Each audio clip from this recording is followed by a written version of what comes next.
What up? Welcome back to the channel, and today we're going to talk about the day me and my people stood against BLM in Midland, 3 versus 300. Now, ladies and gentlemen, back in the day when BLM started, uprising, whatever you want to call it, in America, throughout different cities and whatnot, right? I remember that me and my wife, we couldn't sleep at night. We would be constantly scrolling on our Instagram feed on the phone, and we would see people being assaulted, violently, hurt, killed, whatever you want to call it, on social media from Black Lives Matter protesters, right? So it seemed like the whole nation was burning. It was a very disheartening, depressing time period in America, right? These BLMers going out there and doing whatever they did, right? Causing havoc, Antifa, whatever you want to call them, all of them together. So what ended up happening is we caught wind that BLM was coming to my city to protest, and Antifa, that's what I had heard. And to be honest, I really didn't know too much about the BLM movement as far as the lesbian witches that founded it and the Democrat or whoever, the agenda that was behind it, whoever was funding them, supposedly Soros. I don't know. I don't know nothing about that. All I knew is what I saw on my feed was very horrible. It was very alarming, to say the least. And when I heard they were coming to my town, hey, I had to go take a stand. Amen. The video went viral, but we'll talk about that in a minute. So the day of, they're coming, and I tell my bigger brother, I tell a good friend of mine from another part of my city, let's roll, right? And I guess we didn't really intend on standing the way we stood once we got out there, but I'll talk about that in a minute. I'm getting too far ahead of myself. So I tell my brother and my friend, the days preceding, they're going to post up at the Midland Park Mall and protest for George Floyd. And we're hearing all this. We're keeping up with social media. And there we are in Southside Midland. Me, my brother, my big brother rolls up. My friend rolls up. And I'm with my wife and my kids. We're just here at the house, basically a quick little meeting. We're in the front yard. I remember pretty clearly. My brother didn't want to go. My other friend, he kind of didn't want to go either. And to be honest, I really didn't want to go either. I just knew that with BLM coming to my city and Antifa, supposedly, that I was going to take a stand. I don't know what was in me, to be honest, being crazy. I don't know what to tell you. I just know that when I heard they were coming to my city, I was like, man, they're not going to do what they're doing all over, the nation. They're not going to do that in my town of Midland, Texas. Little would I know that this day will become an infamous day in my life. So we're there in the front yard. My brother's like, man, I really don't want to go. I'm like, man, let's just go, right? We jump in my buddy's car. We head down there. I have some family this kind of with me, but they're incognito. They're kind of like on the sidelines. They didn't go with us, but they knew we were going to be up there. They kind of met up with us later and helped record, got the phone and whatever. We live streamed it, right? Anyways, we go to the mall, and as we're heading up to the mall, we look at the stadium. There's a stadium. I believe it's what is it? It's one of the schools. I forgot the exact name of the. I think it's Midland High. It's probably the football. I'm sorry. It passed me on what stadium it was, but it's just a little stadium where they have the track and all that for, I believe, Midland High. I think it's for all schools. Anyways, there's a bunch of police there, SWAT teams and everything. So we see that, and hey, we go by there. Hey, we're back to blue. You know what I'm saying? We're Trumpsters and back to bluers, whatever you want to call us. We pull up there, and the police are there with the SWAT team and everything, and we're just talking to them. My buddy ends up knowing one of the officers. He said he follows me online, and I even get a picture of them, right?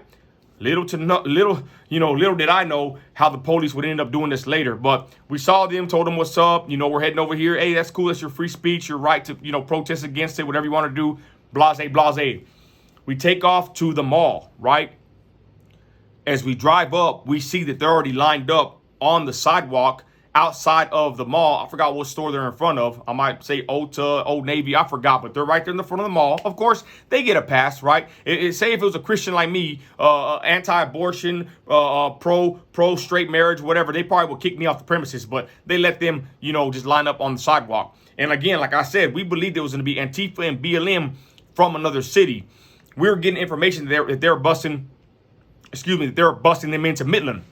So we pull up, and man, I already feel it. Tensions in the air, high excitement. They're there, already posted up. We got our Trump flags, American flags. We got a sign that says Antifa scum, don't try that in my town, or something to that effect, right? So I get off with my brother. I get off with the big homie from across the tracks, and I believe I started live streaming at that moment, right? And this is when I used to live stream quite a bit on Facebook, Instagram, and everything. I walk up to these protesters. They're not violent at this point, right? But it's about probably, I want to say, at least a good 50 people on their side at the beginning. I walk up with my buddies. I start yelling, "All lives matter." Again, I already didn't even know too much about BLM. But I walk up and you can just tell right there, boom, clash. It was on and popping. We stood at the part of the parking lot before where cars can pass in between, and they were on the sidewalk, and there we were yelling back and forth at each other, y'all. Went viral to say the least. Basically, everybody and their mama on Facebook was watching in Midland. One of my wife's cousin came, handed him the phone, and he live streamed the rest of the thing, and the rest was history, basically. We stood there waving American flag, Trump flags, you know, talking about all lives matter. They're yelling Black Lives Matter. And to be honest, now that I think about it, I believe the feds were there because I saw some motorcycles pull up, and on the video, on the live stream, you could see they pull up and they start revving up their bikes and burning out right there in front of us. And now that I think about it and I watch the footage, I'm like, that's very odd, right? When I seen that, I thought that basically, now in hindsight, that was like a sign to the rest of the police that were down the way looking that, hey, get over here. It's fixing to get, you know, it's going to be on and popping. So, let me pause it there. In the middle of the day, before I went over there, there's a spot in Southside Midland where I used to do a lot of flag drops. And I'll go preach on the corner, whatever, Jesus banner. I would take my Trump flag, my American flag. In my neighborhood, I'd go out there and stand on the corner, you know, with my gear and throw a flag drop or you know, have my Jesus banner and, you know, be on the corner. I was with my brother. And now that I think about it, I believe the feds were actually watching us at that point. Because I think earlier in the day, if I'm not mistaken, or I want to say the day before, but I'm pretty sure it was the same day. Earlier in the day, like I said, I was at the mall on the sidewalk, and I think I was waving a flag. I forgot exactly what I was doing. I was at the mall doing something, if I can recall better, right? And I think maybe they had seen me. If it wasn't that day, it was a couple days before. Back then, I was always up and down protesting, right? Even alone. But I think the feds were already watching the Midland Park Mall. They see me on the corner, and then when I was here in the South Side, doing the flag drop with my brother, it was kind of weird because of this. Two white guys walked up to us in broad daylight in Midland, Texas. These didn't look like your average panhandling professional panhandlers, bums from Midland. These, now that I think about it, in hindsight, they walked up to us, two white built young men with alcohol, supposedly drinking it, asking me if I wanted to drink, whatever. I don't even drink, but I believe those were feds too. I believe they were probably watching me the whole day and seeing what I was going to do. They were probably watching BLM too. But then again, who knows who they were really watching. I don't even know if for sure they were feds. But now that I'm recalling the story, I remember that those two white guys walked up to us in broad daylight while we're in the corner with our Trump flags and American flags. And there they are with the big old tall boy. You know, who does that? I've never seen these white guys before, since then, or up to that point. And they're there like talking to us, what are y'all doing? You know what I'm saying? Acting dumb. We're live streaming, I believe. I forgot exactly what was happening. But now that I think about it, I'm like, man, were they feds? I believe they were. So back to the BLM rally protests. The police, the bikers start revving up the motors on these Ninjas, Kawasaki's, whatever, and burning it out. And then they take off. And then what do you know? The police come. And after a while, they're standing in the middle. We're on this side. They're on that side. And what do you know? The police face us. They're basically there to protect the BLMers, even though it's only 3 of us and about, at the end of it, 300 of them, right? We believe they were bussed in from Dallas or from another bigger city. We thought Antifa was going to be with them. I don't know if they were or not, but I believe that them BLMers, they had, you know, not just them from another city that started it. They had the locals. They saw what was going on. They came out and stood with them as well. While I'm there protesting myself, there was gentlemen in the crowd, people in the crowd that ended up holding flags and standing with us also. My wife was watching in the parking lot. She said that, you know, she was very nervous. We stood up against them, and we basically, in my opinion, we kept them right there where they were at.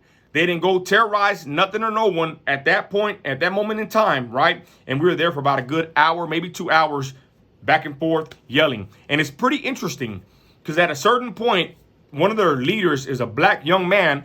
Some of them claim to be Christians too, whatever. I told them, let's talk. Let's talk about it. Let's meet in the middle. And it's kind of crazy. We go to meet in the middle to speak. You know, this crowd and this crowd. It's crazy. I mean, the excitement was high. It was, you know, it was a certain kind of atmosphere. I'm going to be honest, right? I'm grateful I lived to see that to experience it, right? Anyways, I say let's meet. Our group, their group, meet in the middle to speak. And what do you know? Right when we start speaking, a white liberal BLMer, whatever, they basically break it up or they make it where we can't speak.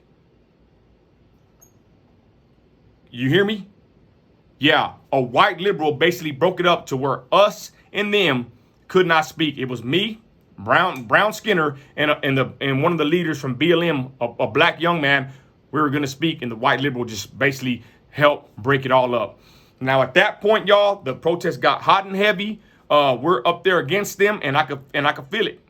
There's tension, right? Because a lot of people start coming from Midland, you know, that are back in BLM, ignorantly and willfully, whatever.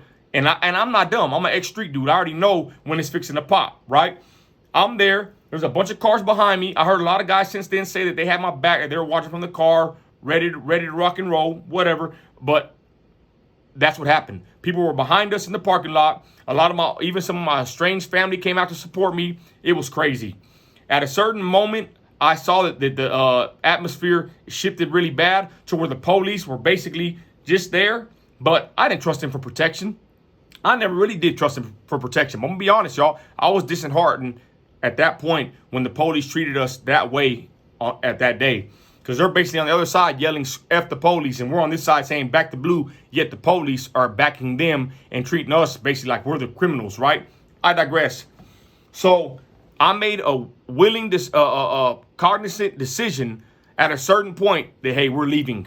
Because the thing about when you're being at a protest or you're being at a preach or whatever you're at, emotions are high, not everybody that's with you or on your side is going to be at the same attitude or going to be stoic like you are or like I was, right? I wasn't there to fight nobody. When I go preach in the street, when I go do a protest or when I'm out somewhere handling business, I know they're going to spit at me. I know they're going to yell at me. They're going to cuss me and do whatever, right? I know that already.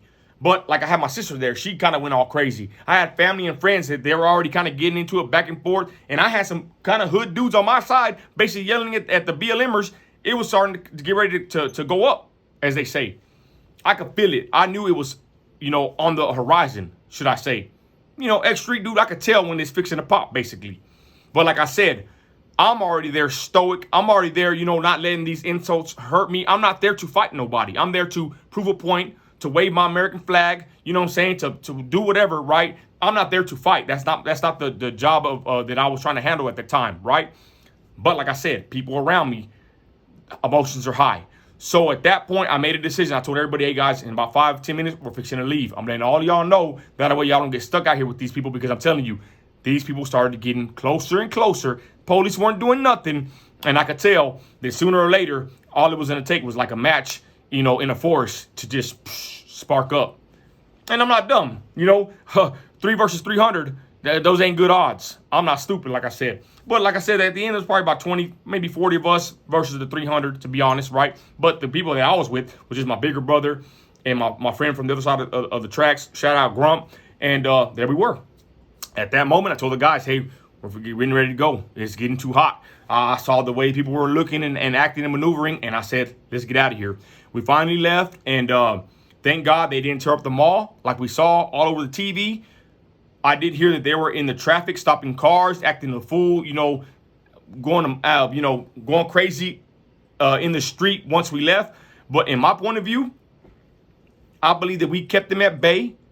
We kept them in that certain little section the whole time, and they weren't able to do what they had been doing the whole time all over the internet and all over the TV in the nation, tearing up the whole place, right? So I believe that we did help stop them. And I'm going to tell you, we live streamed. This is one of the first times I really went viral for, you know, letting people see a part of my life. I didn't go to live stream. I didn't go to do that. Ended up going live while I was there, right? And that ended up bringing a lot of hate in my city. I'm already used to it, but that'll be a story for another day. It ended up separating family relations with people that are, with people that, anyways, it just really put a cross in our relationship with family and friends, to say the least. And if you're a Trumper, if you're a Christian, whatever you are, if you stand on your beliefs, others in your family or your non-immediate circle, they're going to be with their opinions. And most of the time, you might not get along. You might not get invited to Thanksgiving and Christmas. That's what happened to us. Anyways, this right here kind of started, part of my journey on doing whatever I'm doing. I'm just a concerned citizen out there protesting against who I thought were going to people that were going to tear up my city. Wasn't going to happen on my watch. Now, they kept doing it for a couple more days after that. I'll tell stories about that, even when I went alone against them. But I'll tell that story another day. Point is, this is the time that I stood, me and my buddies, 3 versus 300. Legendary, crazy situation. I know a lot of people started hating me from that day on. They thought I was crazy. This crazy Trumper, Nino, who does he think he is? He should be backing up us, BLM, whatever, y'all. Come to find out, we were right, though. BLM was nothing but a sham organization founded by 2 lesbian witches that went and bought mansions and used everybody's money. I digress. You do your own research. This is a time they came to Midland. And again, like I said, once we left, we heard stories of them in the street acting a fool. I don't think they went too crazy. And by the time you know it, it was over. But, man, we went back to the hood. I came back with the gold chains. I wasn't hurt, thank God. We were celebrating. We were happy. We stood against them. And not in my small town. Amen. So with that, y'all, I'm going to wind down the story. There's probably more to flesh out about this. Maybe one day I'll even do a live reaction of the feed. It's still on my Facebook. If you go way down there, the live is still on my Facebook. People were just glued to their phones. They were telling me, my wife's cousin were saying, man, we were just watching. It was crazy to see us going through this situation. I've dealt with Beto O'Rourke crowds, being illegally detained, all kinds of situations at pride parades. But I'll talk about that later. I'm just giving my quick little spiel about how it was 3 versus 300 in Midland, Texas, standing against BLM. And with that, y'all, I got to go. Let me know in the comments what you think. You're an American. You're a patriot. You got grit. Act like it. I'm out.